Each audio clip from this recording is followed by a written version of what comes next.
Good morning student. Hindi का second chapter lakh की चूड़ियाँ, आज हम उसको स्टडी करेंगे। इसके जो लेखक हैं वो हैं कामता नाथ। यानी जो कामता नाथ है वह अपने बचपन के उस प्रसंग के बारे में बात कर रहे हैं जब वह बहुत छोटे थे और वह अपने मतलब नानी के यहाँ जाया करते थे। तो उस समय जब वह वहाँ जाते थे तो वहाँ पर एक बदलू नाम का आदमी जो था वह उनको बहुत अच्छा लगता था, क्योंकि वह लाख की चूड़ियाँ बनाता था। और वह इसलिए पसंद था कि वह जब लेखक छोटे से थे तो उनको लाख की छोटी छोटी गोलियाँ दिया करते थे और वह क्या करता था, उन गोलियों के साथ में खेला करता था। इस प्रकार से जो लेखक ने अपने बचपन का वृतांत बताया है कि सारे गांव में बदलू मुझे सबसे अच्छा आदमी लगता था, क्योंकि वह मुझे सुंदर सुंदर लाख की गोलियां बना करके देता था। मुझे अपने मामा के गांव जाने का बड़ा चाव यही था कि जब मैं वहां से लौटता था तो मेरे पास ढेर सारी गोलियां होती थी और रंग बिरंगी गोलियां जो कि किसी बच्चे के मन को मोह लेती थी। यानी जो छोटे छोटे बच्चे होते हैं उनको इस प्रकार से जो कंची नुमा जो होती है वह ऐसी रंग बिरंगी चीज़ों से सभी बच्चों को अच्छा लगता था। और जब वह मामा का गांव यानी मम्मी के गांव के जितने भी पुरुष हुआ करते थे वह सब मामा ही कहे जाते थे, इसीलिए वह वहाँ पर मामा के गांव जाता था। लेकिन वह जो बदलू है वह उनको मामा न बोल करके वह उनको काका के नाम से संबोधित किया करता था। अब इस प्रकार से वैसे तो मेरे मामा के गांव का होने के कारण मुझे बदलू को मामा बोलना चाहिए था, परंतु मैं उन्हें मामा नहीं कह करके मैं उनको काका बोलता था। वे जैसा कि गांव के सभी लोग उसे कहते थे, यानी गांव के लोग बदलू काका के नाम से उनको बुलाते थे। और बदलू का मकान कुछ ऊंचे पर बना हुआ था, यानी ऊंचाई पर मकान के सामने बड़ा सा सहन था। अर्थात जो सहन होता है उस सहन का मतलब होता है आंगन, और जिसमें एक पुराना नीम का वृक्ष लगा हुआ था और उसी नीम के नीचे बैठ करके जो बदलू था वो अपना काम किया करता था, यानी अपनी छोटी सी दुकान उन्होंने खोल रखी थी। तो बगल में भट्टी दहकती रहती थी जिसमें वह लाख को पिघलाता था, और सामने एक लकड़ी की चौखट पड़ी रहती थी जिस पर वह लाख के मुलायम होने तक उसे सलाख के समान क्या करता था, पतला करके चूड़ी का आकार बना देता था। और पास में 4-6 विभिन्न प्रकार की बेलना नुमा जो थी यानी मुंगोरियाँ रखी हुई थी, यानी जो रोल करने के लिए एक बेलन जैसा होता है वह उस पर यानी उसकी सहायता से क्या करता था, वह लाख की चूड़ियाँ बनाता था। अब इस प्रकार से क्या होता था, यानी बदलू का यह काम सदा एक मनिए पर बैठ कर किया जाता था। जो चूड़ी बेचने वाला होता है उसको हम मनिया बोलते हैं। तो इस प्रकार से वह करती है, और उसे करते करते काफ़ी साल हो गए थे तो वह उस चीज़ में बिल्कुल परफेक्ट था। और बगल में ही उसका हुक्का भी रहा करता था जिसे वह बीच बीच में पी लिया करते थे। और गाँव में मेरा दोपहर का समय अधिकतर बदलू काका के पास में ही बीता था, यानी लेखक वहीं जा कर के अपना समय बिताते थे। और मुझे लल्ला कहा करते थे, यानी जो बदलू काका है वह उसको लल्ला के नाम से पुकारते थे। और मेरे पहुंचते ही वह तुरंत एक मचिया मंगवा देते। मचिया का मतलब होता है एक छोटा सा जो स्टूल होता है बैठने का वो, और इस प्रकार यानी पीढ़ी बैठने की जो चौकी होती है ना उसको बोलते हैं। मैं वहाँ घंटों बैठ करके उनको चूड़ियाँ बनाते हुए देखता रहता था। और इस प्रकार से जो चूड़ी बनाते थे वह इतनी सुंदर हुआ करती थी, यानी जो वर वधू वगैरह होते हैं शादी ब्याह में उन चूड़ियों का इस्तेमाल किया जाता था। अब इस प्रकार से क्या है, जो बदलू है मणिहार था, अर्थात वह चूड़ी बनाता था, इसीलिए उसको मणिहार के नाम से बुलाते थे। चूड़ियाँ बनाना उसका पैतृक पेशा था। पैतृक का मतलब होता है यानी पीढ़ी दर पीढ़ी पूर्वज भी उसका ये काम किया करते थे। और वास्तव में वह बहुत ही सुंदर चूड़ियाँ बनाता था। उसकी जो बनाई हुई चूड़ियाँ हैं उनकी खपत भी बहुत अच्छी होती थी, मतलब वह दूर दूर तक यानी उसकी डिमांड थी। खपत का मतलब होता है डिमांड। और उस गांव के जो सभी स्त्री पुरुष है उसकी बनाई हुई चूड़ियाँ पहनते थे और आसपास के गांव में लोग उसकी चूड़ियाँ ले जाते थे, परंतु वह कभी भी चूड़ियों को पैसे में नहीं बेचता था। वह क्या करता था, उसको वस्तु विनिमय का तरीका था। यानी वस्तु विनिमय का मतलब होता है कि चीज़ के बदले में दूसरी चीज़ लेना, जैसे अनाज वगैरह है, कपड़ा है वगैरह वगैरह जो भी चीज़ें हैं, यानी वह इस प्रकार से वह वस्तु विनिमय करता था। शादी ब्याह के अवसरों पर भी वह अवश्य जिद पकड़ता था और जीवन भर चाहे उसे मुक्त चूड़ियाँ ही ले जाए, परंतु वह विवाह के अवसर पर सारी कसर निकाल लेता था, क्योंकि विवाह जब होता है उस समय आखिर सुहाग के जोड़े का महत्व ही तो होता है। इसीलिए वह मेरे मामा के यहाँ किसी लड़की के विवाह पर जरा सी किसी बात पर बिगड़ गया और फिर उसको मनाने के लिए लोहे लग गए, यानी बहुत परिश्रम करना पड़ा। किसको? जो बदलू काका है उनको मनाने के लिए। और विवाह के इसी जोड़े का मूल्य उतना बढ़ जाता था कि उसके लिए उसकी घरवाली को सारे वस्त्र मिलते, ढेर सारा अनाज मिलते और उसको अपने लिए पगड़ी मिलती और रुपया जो भी मिलता सो अलग है। यानी जब शादी विवाह का अवसर होता था तो उस समय उसको अच्छा पैसा मिल जाता था, यानी कपड़े गहने वगैरह वगैरह जो भी खाने पीने के आइटम वगैरह है सब चीज़ें वो उससे प्राप्त कर लेता था। लोहा लगने का मतलब होता है कठिनाई होना। अब इस प्रकार से जो बदलू काका है वो अपना जीवन इसी प्रकार से व्यतीत कर रहे थे। यदि संसार में बदलू को किसी न किसी बात पर चिढ़ थी तो वह थी कांच की चूड़ियों से, यानी उनको कांच की चूड़ियाँ बिल्कुल भी पसंद नहीं थी। और यदि किसी भी स्त्री के हाथों में उसे कांच की चूड़ियाँ दिख जाती तो वह अंदर ही अंदर उठ जाता था, यानी उससे बहुत ज़्यादा गुस्सा आता था, ईर्ष्या होती थी। मतलब वह कभी कभी तो 2-4 बातें भी सुना देता था मुझसे, तो वह घंटों बात किया करते थे। लेखक जब उनके पास जाके बाल्यावस्था में बैठते थे तो वह उनसे बहुत बातें करते थे और कभी मेरी पढ़ाई के बारे में पूछते और कभी मेरे घर के बारे में और कभी कभी तो शहर के जीवन के बारे में भी पूछते थे। तो मैं उनसे पूछता था कि जो कांच की चूड़ियाँ पहनते हैं वह उत्तर देता क्या, क्योंकि जो शहर की औरतें होती कांच की चूड़ियाँ पहनती है तो वह शहर की बातें बता, वह शहर की बात है बेटा लल्ला, यानी लल्ला बोलते थे तो बोलता था बेटा शहर की तो बात ही कुछ और है, वहाँ तो सभी कुछ करते हैं, वहाँ तो औरतें अपने मर्द का हाथ पकड़ करके सड़कों पर घूमती हैं, लेकिन गांव में ऐसा नहीं चलता है। यानी इस प्रकार से गांव की जो औरतें हैं उनकी कलाई मजबूत होती है और लाख की चूड़ी मजबूत है इसीलिए वो पहन लेती हैं, लेकिन शहरों की जो औरतें हैं उनकी कलाइयाँ बहुत नाजुक होती है इसीलिए वह इसका भार सहन नहीं करती। इसीलिए वह ऐसा कह करके लेखक को समझाते थे कि कांच की चूड़ियाँ शहरों में क्यों पहनी जाती है। अब इस प्रकार से कभी कभी बदलू मेरी खांसी मतलब उनकी खातिर तवज्जो भी करते थे, उनको गाय का दूध भी दे देते थे, उनके बगीचे में जो आम वगैरह आते थे वह आम भी उनको खाने के लिए देते थे और दूध की जो मलाई वगैरह है वह भी बचा करके रखते थे। और जब लेखक छोटे थे तो छोटे बच्चे सबको पसंद आते हैं इसीलिए, परंतु इन सब बातों के अतिरिक्त जिस कारण वह मुझे अच्छा लगता था वह यह था कि वह रोज़ाना मेरे लिए छोटी छोटी 2 गोलियां बना करके देते थे, यानी इसीलिए लेखक को बदलू जो काका थे वो बहुत पसंद आते थे। मैं अधिकतर यानी जो लेखक ये बोल रहे हैं कि मैं ज़्यादातर छुट्टियों में मामा के यहीं जाता था और 1-आध महीना वहाँ रह करके स्कूल खुलने के समय तक मैं वापस आता था, परंतु 2-3 बार ही मैं अपने मामा के यहाँ गया हूँगा।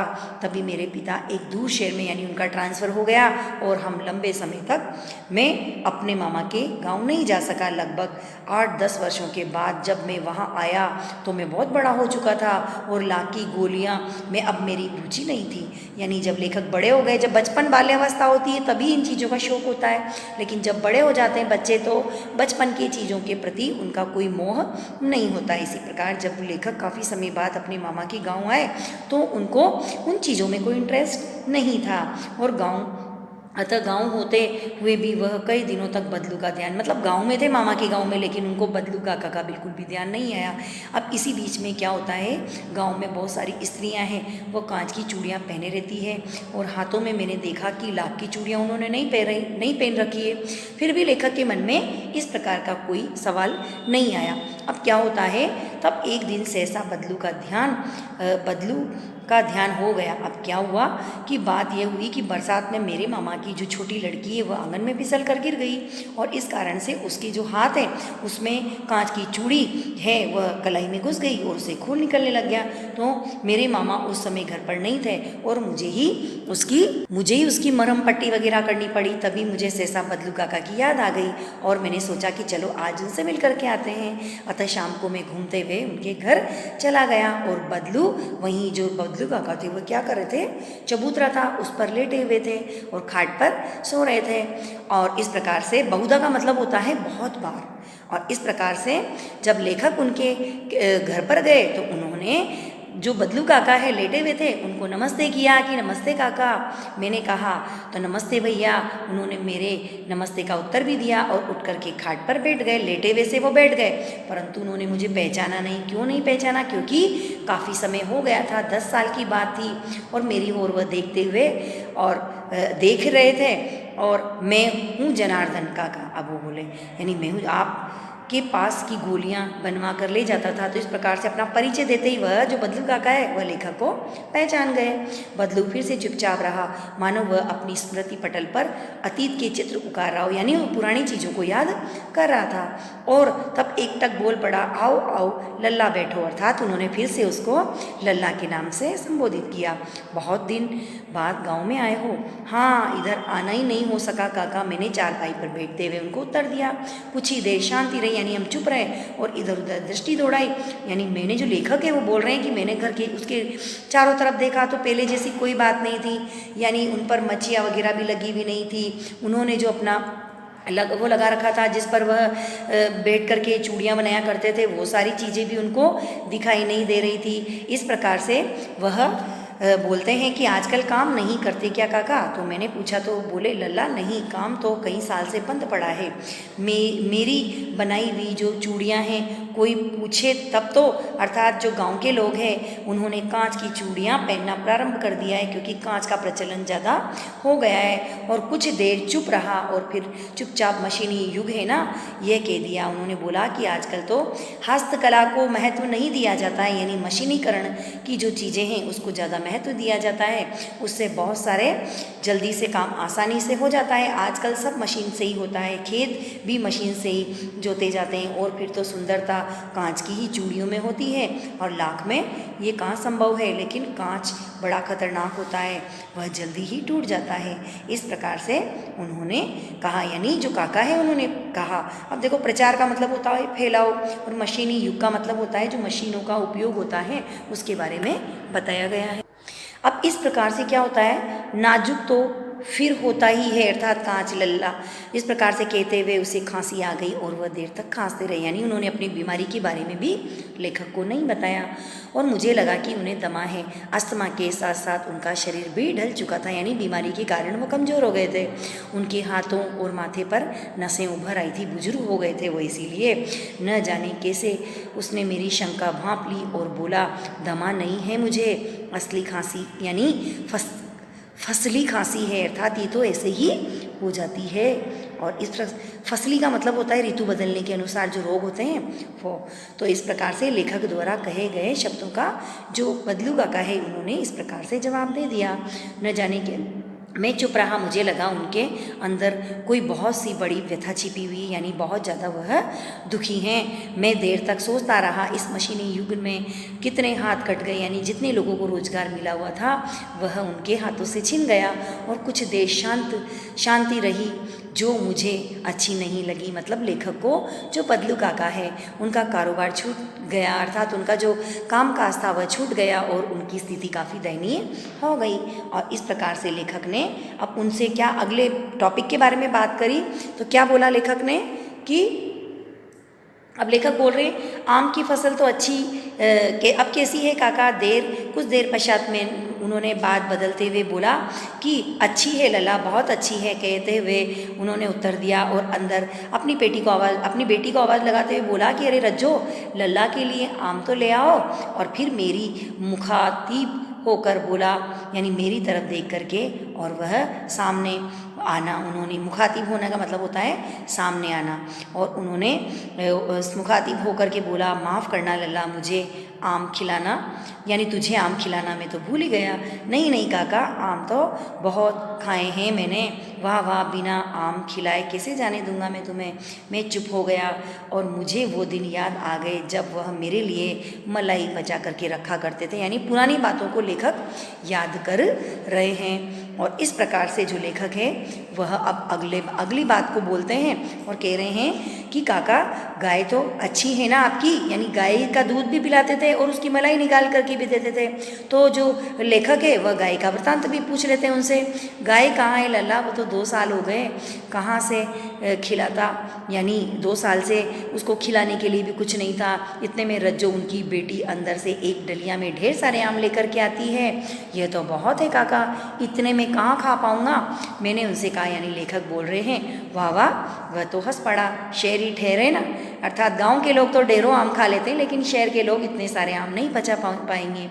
तो मैं तुम्हारी उम्र का था तो इतने चौगुने आम एक वक्त में ही खा लेता था। ये कौन बोल रहा है? यह बदलू काका उस लेखक से बात कर रहे हैं। आप लोगों की तो बात और है, मैंने उत्तर दिया। यानी लेखक ने उनको बोला, अच्छा बेटी, इनमें से जो अच्छे अच्छे आम हैं वह छांट करके इसमें दे दो, यानी लल्ला इनके घर ले जाएंगे।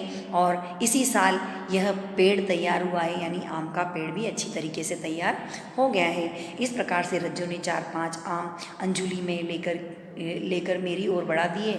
आम लेने के बाद मैंने हाथ बढ़ाया तो मेरी निगाह एक क्षण के लिए उनके हाथों पर ठिठक गई, यानी मैंने उनकी तरफ देखा, यानी रुक गई उनकी तरफ।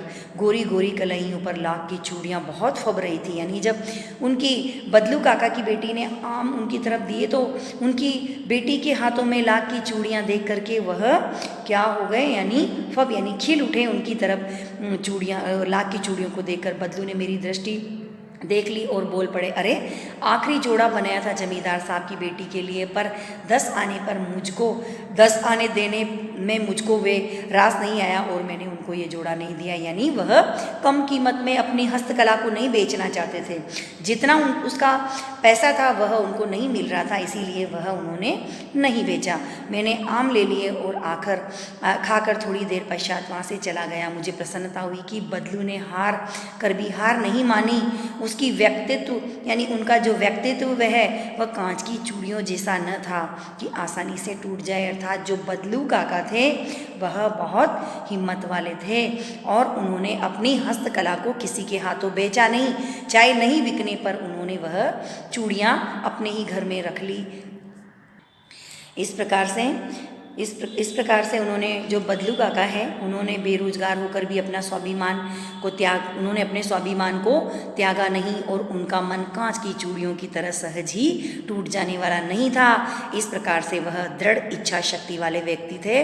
और इस प्रकार लेखक ने जो अपने जीवन का, बचपन का वृतांत है, उस वृतांत को इस प्रकार से, यानी लाख की चूड़ियों से उन्होंने परिभाषित किया है।